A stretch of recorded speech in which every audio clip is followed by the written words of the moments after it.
지난주 말씀 생각이 한번 가만히 한번 해보십시오. 지난주 말씀의 핵심이 뭐였나요?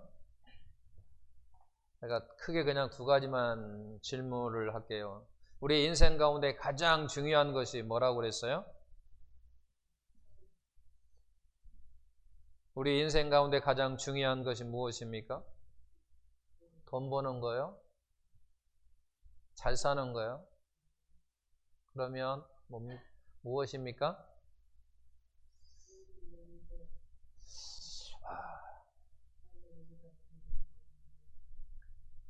죄를 해결받는 겁니다. 뭐라고요?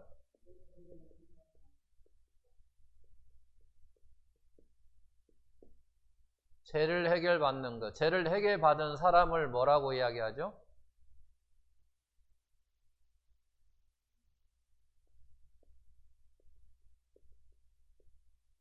구원받은 자를 다른 말로 또 뭐라고 하죠?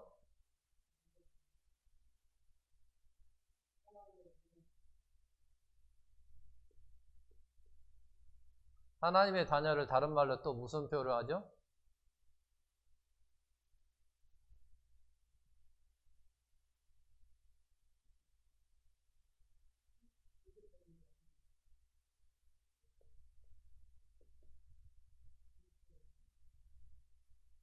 또 다른 표현 또 뭐라고 이야기하죠? 우리는 구원받은 사람, 하나님의 자녀, 죄를 해결받은 사람, 그리스도인이라고 이야기하고 또는 기독교인이라고도 이야기하고 또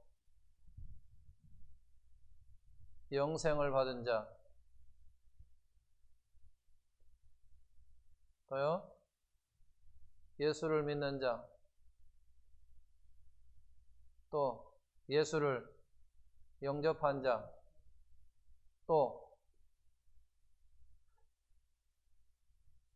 복음을 받은 자. 사실 표현은 다르지만요, 다 같은 말이에요. 이걸 우리가 알아야 돼요. 어떤 때는 구원받은 자라고 표현을 하더라도, 어떤 때는 하나님의 자녀라고 이야기를 하도, 어떤 때는 기독교인이라고 이야기를 하더라도, 영생을 받은 자로 이야기해도 우리는 또 있어요. 천국 시민권자예요. 표현은 다르지만 다 같은 의미예요.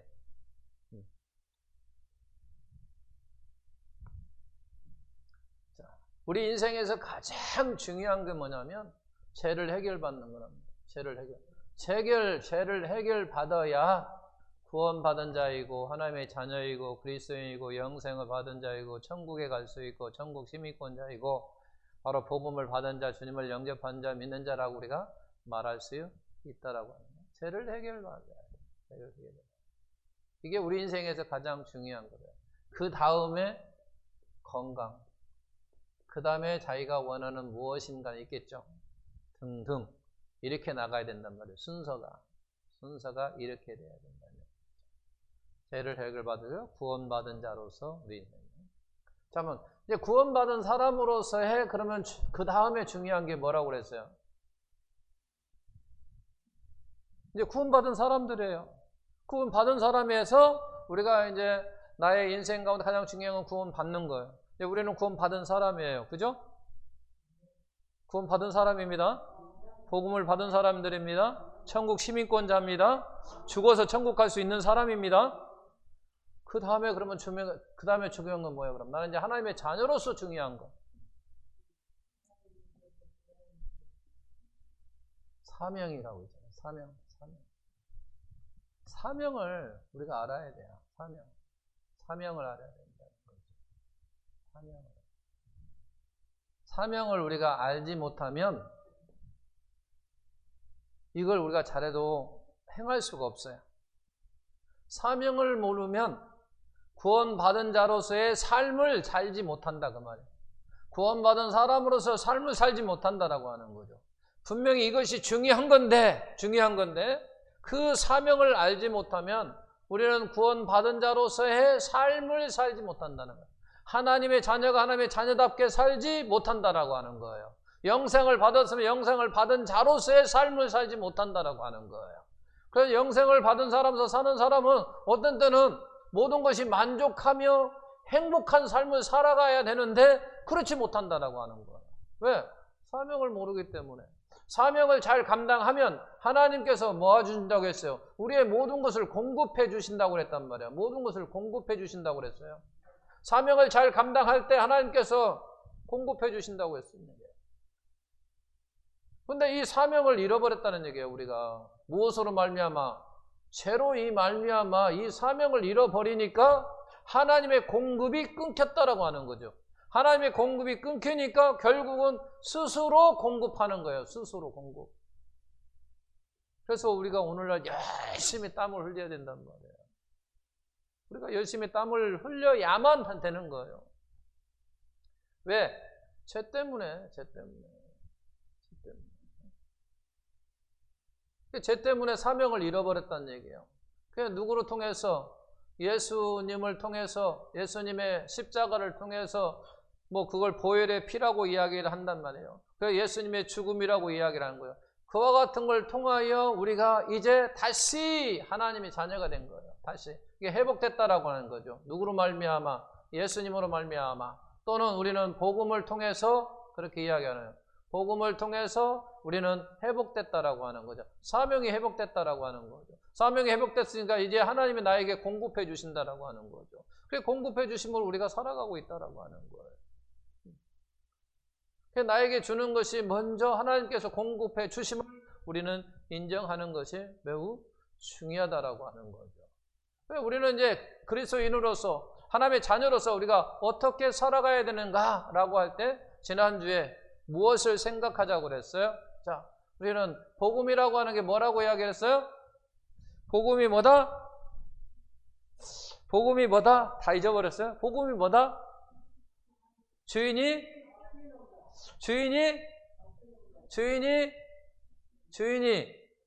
입으로 시인하세요. 주인이 바뀌었습니다. 주인이 뭐 했다고요? 바뀌었습니다. 주인이 바뀌었다라고 하는 그와 같은 인식 속에 우리가 깨어있음 속에서 살아갈 때 뭐 할 수 있어요? 하나님의 자녀가 하나님의 자녀답게 살아갈 수 있는 거예요. 만약 이와 같은 주인이 바뀌었다라고 하는 이 생각이 내 머릿속에 없으면 우리는 하나님의 자녀가 구원받은 사람이 그 자녀답게 구원받은 사람으로서 제대로 살아갈 수 없다라고 하는 거죠. 한번 생각을 해보시면 간단히 한 가지만 예를 들어서면 주일날 교회를 가야 되는 거예요. 근데 주인이 안 바뀌었어요. 그러면 내 마음대로 한단 말이에요. 내 마음대로 해요. 내 마음대로. 그건 주인이 안 바뀐 거예요. 그러니까 내가 주인이 아니라 그 말이야. 이제 누가 주인이라는 얘기예요? 하나님이 주인이라는 얘기예요. 우리 주님이 주인이라고 하는 거예요. 주님이 주인이에요. 내 마음대로 하면 이건 내가 주인이지. 내가 주인이잖아요. 그러니까 오늘 만약에 주일날 피치 못해서 못 오신 사람 빼고 그렇지 않은 사람은 자기가 주인이요. 그건 하나님 주인이 아닌 거예요. 자기가 주인인 거예요. 자기가. 그러니까 안 오고 싶은 게 그냥 안 온 거예요. 오늘 피곤해. 직장 다녔더만 나 피곤해. 그냥 쉴래. 그건 내가 주인인 거예요. 내 마음대로 한 거예요. 지금 내 마음대로. 그러면 결국은 그거는 기독교인으로서 하나님의 자녀로서 구원받은 사람으로서 그것은 제대로 한 것이 아니라 바른 신앙생활이 아니란 얘기예요. 내가 주인이라고 하는 거예요. 내가 필요할 때는 내가 주인이고 또 하나님이 필요할 때는 하나님의 주인이고 왔다 갔다 이게 되는 게 아니라 내가 어떤 어려움이 있으면 아버지 나의 주인이시죠. 나를 좀 도와주세요. 그랬다가 또 조금 좋으면 내가 주인이니까 오늘 놀러 가야 되겠다. 내가 어디 가야 되겠다. 그런다는 얘기죠. 그러면 안 된다라고 하는 거예요. 그리고 제가 지난주에 하나님의 일이라고 하는 게 뭐냐라고 이야기했을 때 내가 모든 사람들이 직업에 목사나 전도사나 선교사나 어떤 교회에 연관된 일을 하는 사람들이 하나님의 일을 하는 건 아니라고 그랬어요. 일반인도 하나님의 일을 하는 거예요. 하나님의 일. 제가 이제 직장에 다니면서 모든 사람들이 정말 자기를 드러내지 아니하고 하나님을 드러내는 사람들이 결국 하나님의 일을 한다라고 이야기를 제가 지난주에 이야기를 했었어요. 그래 또 한 가지 오늘 한 가지만 조금 더 붙이고 이야기하면 요한복음 6장 29절에 보니까 이렇게 되어 있더라고요. 6장 29절에 하나님의 일이 뭐냐? 정확히 거기에 명시되어 있어요. 성경적으로 하나님의 일이 뭐냐 할 때 나를 보내신 나를 보냈어요. 하나님이 나를 보냈다면 지금 예수님께 말씀하신 거예요. 나를 보낸 자, 나를 믿는 것이 하나님의 일이다 이렇게 표현되어 있어요. 누구를 믿는 것이? 우리 주님을 믿는 것이. 믿는 것이 하나님의 일이라고 하는 거예요. 우리는 지금 내가 믿음만 가지고 있다 할지라도 그게 뭐예요? 하나님의 일을 하고 있다라고 하는 거예요. 우리는 무엇인가 하는 것이 곧 하나님의 일이라고 생각하는 경우도 있다라는 거죠. 그거 좀 맞아요. 그렇지만 믿는 것은 눈에 보입니까? 보이지 않습니까? 보이지 않아요. 그럼에도 불구하고 내가 지금 현재 내 안에 믿음이 있으면 나는 지금 하나님의 일을 하고 있는 거라고 하는 거죠. 왜? 주님께 그렇게 말씀하셨어요. 그게 나를 믿는 거라고 하는 거예요. 그래서 에덴 동산에서 아담과 하와를 하나님께서 예배자로 만드셨었거든요. 예배자로 만드셨다는 얘기예요. 예배자. 하나님의 일을 하는 사람이라는 얘기야. 하나님을 위한 일. 그럼 하나님을 위한 일이 뭐냐라고 할 때 무엇인가 그가 행동으로 하는 것이 하나님의 일을 하는 게 아니라 그냥 지금 하나님을 믿는 그 믿음 자체가 하나님의 일을 하고 있다라고 하는 거예요. 그러니까 믿음이 있는 자들은 다 하나님의 일을 하고 있다고 하는 거예요. 그러면서 더 이제 빛이 나는 것은 그가 자기를 통해서 내가 어떤 믿음을 통해서 가지고 있고 그 믿음을 통해서 내가 어떤 행함을 통해 했을 때 나를 드러내지 아니하고 하나님을 드러내는 일이 참된 거라고 하는 거죠. 근데 우리가 그냥 하나님을 드러낸다? 할 수 없는 거예요. 내 안에 믿음이 없이 하나님을 드러낸다? 그럼 불가능한 거예요. 이게 결국은 하나님을 드러낸다는 얘기는 결국 뭐냐면 내 안에 믿음으로 말미암아 드러낼 수밖에 없다라고 하는 거예요. 그래서 하나님의 일이라고 하는 건 뭐냐? 믿는 거다라고 하는 거예요. 믿는다라고 하는 것. 자, 그러면서 계속 오늘 이야기를 하겠습니다. 우리에게 지금 사명이라고 하는 이야기를 하고 있는데 사명이 정말 얼마나 중요한가라고 하는 이야기를 오늘 좀 더 할 것 같습니다. 좀 더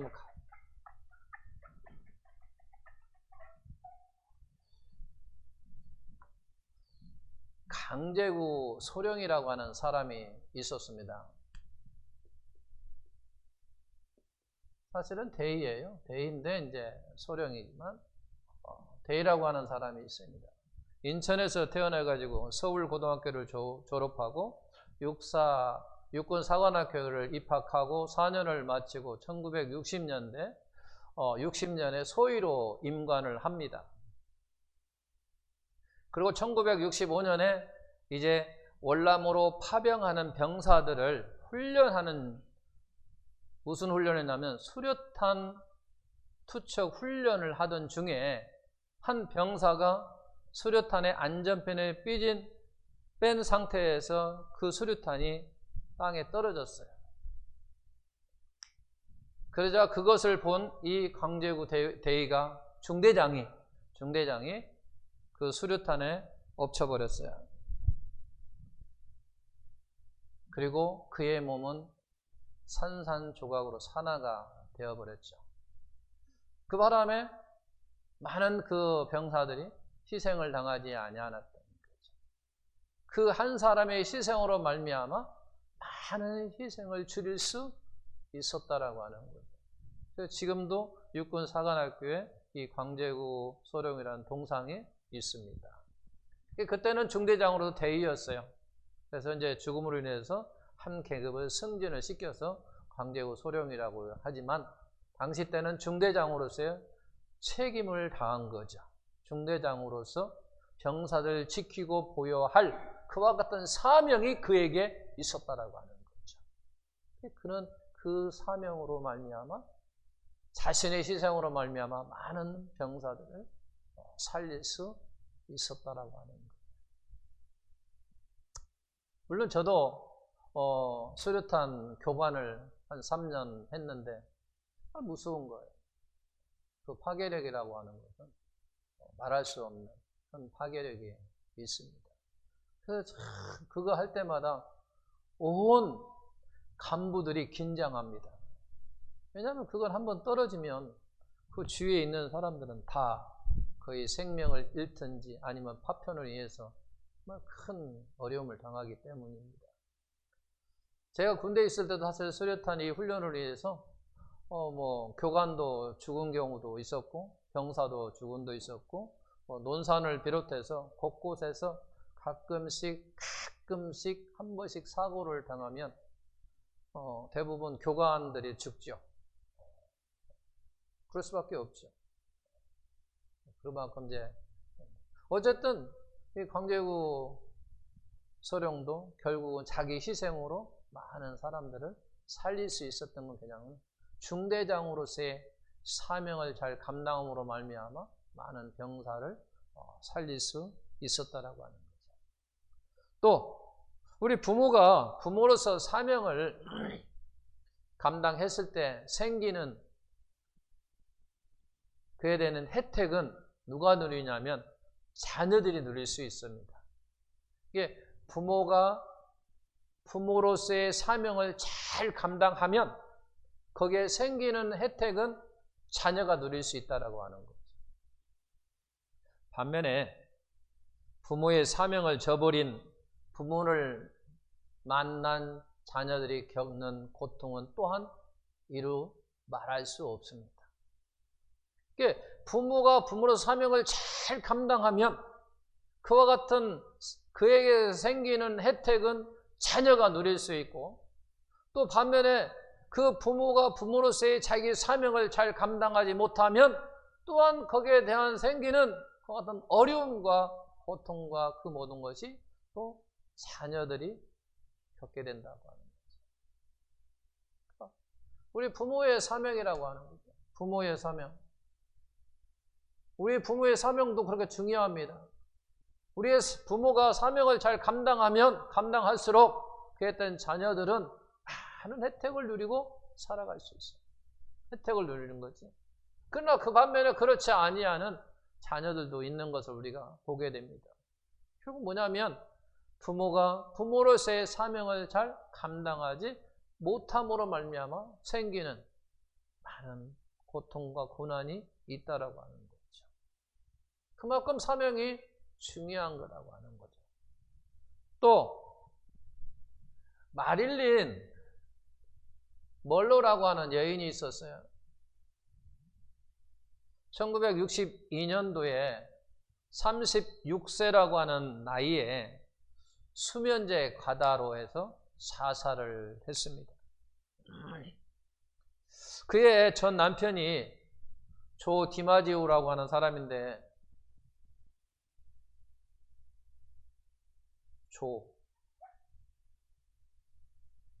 사람이 어떤 사람이냐면 남편은 그 당시 때 메이저리그의 강타자였어요. 강타자. 모든 사람이 다 아는 사람이었어요. 그만큼 유명한 사람입니다. 그가 그렇게 이야기를 했습니다. 그녀는 마일 모로라고 하는 내 아내는 사람들이 필요로 하는 많은 사람들이 필요로 하는 것, 사람들이 필요로 하는 많은 것을 가졌던 여인이라고 이렇게 표현합니다. 사람들이 필요로 한 것, 사람들이 필요로 한 거 뭐예요? 가장 좋은 거, 돈도 많은 돈을 가졌던 여인입니다. 그것만 가지고 있었던 게 아니에요. 미모도 가지고 있었어요. 아주 아름다운 여인이었었어요. 36세니까 젊음도 가지고 있었습니다. 그죠? 그것만 있는 게 아니에요. 젊음만 가지고 있는 게 아니라 많은 사람들이 인기도 아주 대단했어요. 그러니까 이와 같은 것을 통해서 이 조 디마지오라고 하는 전 남편이 이야기하기를 이 여인은 정말 사람들이 필요로 하는 그 많은 것을 가졌던 여인이었다. 그러나 딱 한 가지가 없었던 게 있었다. 딱 한 가지. 그게 뭐일까요? 딱 한 가지가 부족했었어요. 가지지 못했어요. 이게 뭐냐면 왜 사는가라고 하는 거죠. 뭐라고요? 내가 왜 존재하느냐 이 말이야. 내가 왜 존재하느냐. 내가 왜 사느냐는 얘기죠. 내가 왜 사느냐라고 하는 그와 같은 답이 없다는 얘기예요. 답이 없어요. 내가 왜 사는가? 내가 왜 존재하는가? 라고 하는 그와 같은 이유에 답이 있어야 되는 답이 없다 보니까 결국은 그가 많은 돈을 가지고 있어도 아름다운 미모를 가지고 있고 젊음을 가지고 있고 많은 사람들로부터 인기를 얻었다 할지라도 무비했다라고 하는 거죠. 그 많은 돈도 필요 없는 거예요. 그 아름다움도 필요가 없다라고. 왜 사는가라고 하는 것. 내가 왜 존재하는가라고 하는 이것. 결국 이게 뭐냐면 사명이라고 하는 거죠. 내가 왜 존재하느냐는 얘기죠. 내가 나라고 하는 사람 왜 존재하느냐? 우리가 내가 왜 사는가라고 하는 것에 답이 없으면요. 우리가 삶의 에너지를 상실하게 됩니다. 허무주의에 빠져요. 허무주의.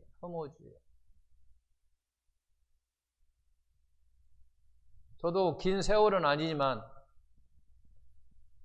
한 6개월 정도의 이런 허무주의에 빠졌던 시기가 있었습니다. 도대체 내가 왜 사는지, 내가 왜 존재하는지 여기에 내가 빠져봤어요. 답이 없었어요. 그 6개월 동안 고민하다가 결국은 답을 얻음으로 말미암아 제가 삶을 다시 활력을 찾기 시작한 거죠. 만약 그때 저도 만약에 이와 같은 답을 얻지 못했다면 모르죠. 이와 같은 여인처럼 삶을 막아낼 수도 있었다라고 하는 거예요. 왜? 내가 사는 의미가 없잖아요. 내가 존재하는 의미가 없으니까 그런 거죠. 그럴 수 있다라고 하는 거죠. 그래서 많은 사람들에게 답을 얻지 못하면 이렇게 자기 스스로 자기의 생명을 끊는 경우가 많다라고 하는 거예요. 자기가 아무리 돈이 많고 아름다움을 가지고 있다 할지라도 많은 사람들로부터 정말로 아름다운 여인이라고 인기가 막 하더라도 내가 왜 존재하느냐는 얘기죠. 이와 같은 사명을 알지 못하면 결국은 허무주의에 우리가 빠질 수밖에 없다라고 하는 거죠. 그리고 우리가 보면 방황할 수밖에 없어요. 그래서 제가 6개월 동안 방황을 했거든요. 방황을 했어요. 내가 왜 존재하는지를 모르니까 그렇게 시리에 빠지고 뭘 할 의욕이 없는 거예요. 아무 의미가 없는 거예요. 그러다 보니까 삶의 에너지는 상실되고 어떤 의욕도 사라져버리고 또 그렇게 그리고 방황하는 거죠. 방황. 뭘 할 줄을 모르는 거죠. 그래서 이렇게 우리가 사명이라고 하는 것이 정말 중요하다고 하는 거죠.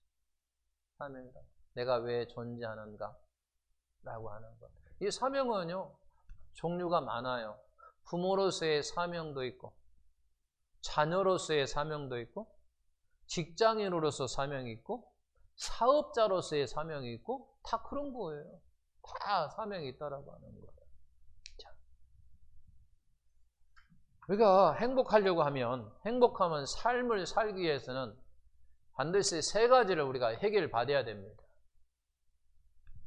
저와 여러분들이 행복한 삶을 살기 위해서는 세 가지 문제를 우리가 해결받아야 돼요.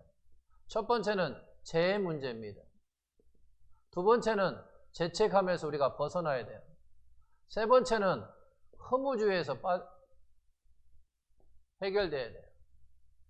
1번과 2번은 우리가 예수님을 믿음으로 말미암아 해결받을 수 있어요. 죄와 죄책감에서 우리가 자유를 얻을 수 있는 거예요. 내가 복음을 받음으로 말미암아, 예수님을 믿음으로 말미암아, 예수를 영접함으로 말미암아 구원받은 사람으로서 우리는 죄를 해결받은 사람이니까, 구원받는다라고 하는 것은 죄를 해결한 것이니까 곧 예수님을 통해서, 우리가 예수님을 통해서, 복음을 통해서 바로 죄와 죄책감을, 우리가 자유를 얻을 수 있다라고 하는 거예요. 허무주의는 어떻게 해결할 수 있느냐? 이것은 삶의 의미를 찾는 거예요. 삶의 의미, 즉 사명을 찾을 때 허무주의를 해결할 수 있다라고 하는 거예요. 우리가 어떤 일을 하느냐보다 더 중요한 것이 뭐냐면, 내가 그 하는 일 가운데, 그 일 가운데 거기에서 우리가 의미를 찾는 게 중요한 거예요. 이게 어떤 직장을 다니느냐보다 중요한 것이 그 직장에서 나의 삶의 의미를 찾는 것, 즉 사명을 찾는 것이 매우 중요하다라고 하는 거예요. 그래서 어떤 사람은, 우리가 세상 사람들이 볼 때 정말 저 사람은 좋은 직장에 다님에도 불구하고 그 사람은 고통 가운데 있을 수 있다라고 하는 거죠. 그 고통 가운데 있는 것은 결국 뭐냐면 내가 삶을 찾지 못하기 때문이에요. 내가 이 직장, 아무리 사람들이 좋은 직장이라고 말한다 할지라도 나는 그곳에서 어떤 의미를, 삶의 의미를 내가 찾지 못하면 괴로운 거예요. 그 직장이 고통스러운 거예요. 그러나 그곳에 내가 삶의 의미를 찾고, 그곳에서 사명을 찾고, 거기에서 어떤 목표, 목적을 찾는다고 한다면 그 일이 재미난 거예요. 행복할 수 있다라고 하는 거예요. 또 반대일 수도 있어요. 세상 사람들은 비록 그 직업이 하찮게 여긴다 할지라도 나는 그곳에서 어떤 삶의 의미를 내가 찾는다고 한다면 우리는 그 직장은, 그 사람은 재밌고 행복하게 만족하며 그 일을 잘 할 수 있다라고 하는 거예요. 그래서 우리는 무엇보다도 중요한 것은 내가 어떤 일을 하느냐보다도 그 일을 통해서 나의 삶의 의미를 내가 찾느냐, 찾지 못하느냐, 발견하느냐, 발견하지 못하느냐가 더 중요하다라고 하는 거예요. 이게 내가 하는 그 일 가운데 내가 삶의 의미를 발견하는 것이 매우 중요한 거예요. 곧 사명을 발견하는 것이 정말 중요한 거예요. 그것이 어떤 이유이든 간에, 그것이 어떤 사유이든 간에 내가 삶의 의미를 찾는 걸 매우 중요한 거예요. 그것이 비록 자기에게 세상적이었던 아니면 영적이었던 그건 나중에 이제 믿음 있고 없고 그걸로 따지고, 어쨌든 간에 우리는 삶의 의미를 찾는 게 매우 중요하다는 거예요. 내가 어떤 직업을 다니는데 이 직장을 내가 왜 다니는 얘기예요. 내가 이 직업을 다님으로 말미암아 내 자녀의 돈을 벌고 그 돈을 말미암아 내 자녀들이 잘 편안하게 공부할 수 먹고 있다면 그게 바로 나의 이유야. 내가 직장생활 열심히 해야 할 이유고 사명이라는, 목적이라고 하는 거죠. 그것이 믿음으로 되었던 그렇지 아니었던 상관없이 가장 중요한 건 뭐냐면 그 사명을 발견하는 것이 중요하다라고 하는 거죠. 그렇지 아니하면 그 직장 다니는 그 자체가 나에게서는 너무나도 고통스럽고 괴로운 거예요. 그러잖아요. 찾는 것이 중요하다라고 하는 거죠. 여러분, 군인의 사명은 뭐예요? 나라를 지키는 거잖아요. 그죠? 전쟁이 났을 때 목숨 걸고 나라를 지키는 것이 그의 사명이에요. 사명감이 투철하다, 군인 정신이 투철하다, 그런 이야기를 합니다. 여러분, 소방관들이 불 속에 뛰어드는 것은 왜 뛰어듭니까? 사명감 때문에 뛰어드는 거예요. 사명감 때문에. 사명감이 없으면요, 뛰어들지 못해요. 군인도 마찬가지예요. 사명감이 없으면요, 전쟁 나면요, 도망가요. 러시아하고 우크라이나가 전쟁이 지금 하고 있잖아요. 지금도 하고 있잖아요. 처음에는요, 미국이나 다른 유럽 국가에서 러시아가 우크라이나를 이틀이면 정복한다고 예언했었거든요. 이틀이면, 정보로 이틀이면 우크라이나를 정복할 수 있겠다고, 할 수 있다라고 이야기를 했거든요. 근데 지금 두 달이 지금 이제 한 달 넘고 지금 두 달째 되고 있는데도 아직도 어느 학원인데 정확하게 못했어요. 그들이 방심했던 것이 결국 뭐냐면 우크라이나 백성들의 의식이에요. 그걸 그들은 감안하지 못했어요. 그들은요, 전쟁이 나자 도망가지 않았어요. 싸우겠다고 나섰어요. 백성들이요, 싸우겠다고 나서겠대요. 맨몸으로 가서 저지했던 거죠. 탱크가 몰려오자 그들은요, 맨몸으로 가서 저지했던 거죠. 우리 가려면 가라는 식이에요. 목숨 내놨다라고 하는 거죠. 그 사명감이에요. 뭐냐면 나라를 지키겠다고. 내가 비록 군인은 아니다 할지라도 나는 이 나라를 내가 지켜야 되겠다라고 그 사명감으로 맨몸으로 그냥 탱크 앞에 나간 거 아니에요. 그걸 간과했다라고 하는 거예요. 그 자기들이 시인했잖아요. 우리 정부가 잘못되었다라고 시인했어요. 러시아도 그랬어요. 러시아도 이틀이면 정복할 수 있겠다고 장담했었거든요. 후원장담했었거든요. 근데 그렇지 못했다라고 하는 거죠. 막 여기서 펑 저기서 펑 하면 도망갈 줄 알았어요. 근데 그렇지 않았어요. 군인들도 마찬가지고 나라 백성들도 맨몸으로 지키겠다라고 이 나라를 지키겠다라고 하는 거죠. 그러니까 지금도 지금 하고 있잖아요. 그게 바로 사명감이에요. 그와 같은 사명감이 있었기에 나라를 지킬 수 있고 그와 같은 사명감이 있기에 모든 것들이 많은 사람들이 그걸 통해서 유익을 얻을 수 있다는 거예요. 요즘 우리나라는 경찰들이 조금 몰매를 맞고 있죠. 매 맞아요? 몰매를 왜 맞습니까? 맞는 이유가 뭐예요? 제대로 자기 일을 못하니까 그런 거예요. 사명을 제대로 감당하지 못하니까 욕먹는 거란 말이에요. 이론으로만 합격하면 대부분 되잖아요, 경찰들이. 저는 이 제도가 잘못되라고 생각한 거예요. 공부로서 경찰을 뽑을 게 아니거든요, 경찰들은. 경찰들이 뭐 행정만 봅니까? 구별을 시켜야 돼요, 구별을. 행정과 실기를 구별을 시켜서 행정은 머리가 좋은 사람들을 해서 제도를 개선시키고 그 다음에 실제적으로 실기적으로 운동을 시켜서 어떤 일이 생겼을 때 그걸 할 수 있는, 그걸 제압할 수 있는 어떤 그런 기술과 능력을 해야 되는데 그렇지 않잖아요. 그러다 보니까 도망다니고. 그러니까 사명을 감당하지 못합니까? 욕먹는 거라는 얘기죠. 뭐 그들만 욕먹습니까?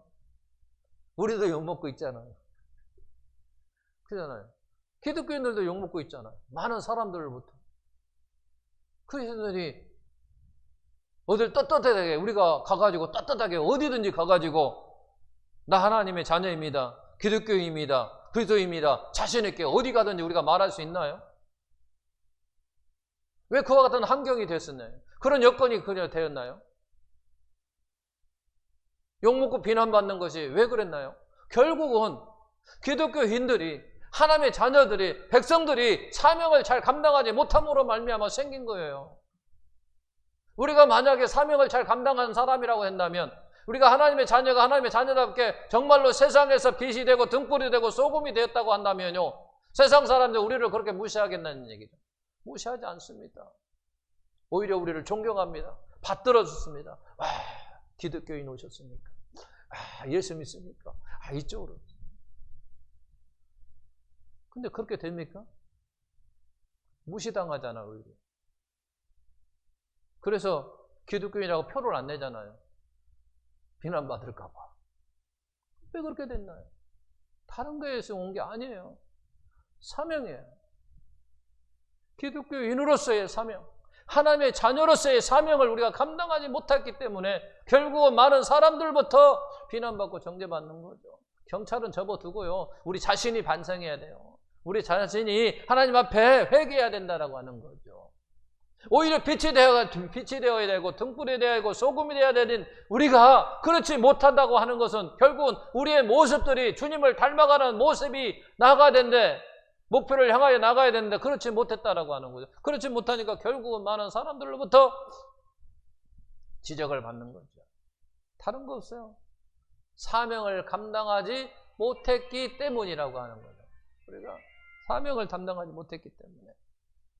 자, 그리고 이 사명과 행복은요, 사명과 행복은 아주 밀접한 관계가 있어요. 아주 밀접한 관계가 있어요. 사명을 감당할 때 행복한 것이고요, 사명을 감당하지 못하면 실제로 행복할 수 없다라고 하는 거죠. 이렇게 아주 밀접한 관계가 되어 있다라고 하는 거예요. 우리가 성경적인 관점에서 본 행복이라고 하는 건 결국 뭐냐면 하나님께 맡겨진 자신의 사명을 잘 감당할 때 하나님께 우리의 내적으로 주시는 만족함 속에서 행복을 가지는 거거든요. 여러분, 설교자의 사명은 뭐예요? 저의 사명은 무엇일까요? 하나님께 영광을 돌리는 동시에 성도들에게 말씀을 통해서 유익이 되고 은혜를 끼치는 거예요. 이게 설교자의 사명이에요. 근데 그 일이 제대로 될 때는 뭐예요? 만족을 느껴요. 만족감 속에 제가 뭐냐면 행복해요. 근데 반대로 그렇지 않을 때도 있어요. 사명을 다하지 못할 때는 고통스러운 거예요. 여러분, 부모의 사명은 뭐예요? 자녀를 잘 키우는 거예요.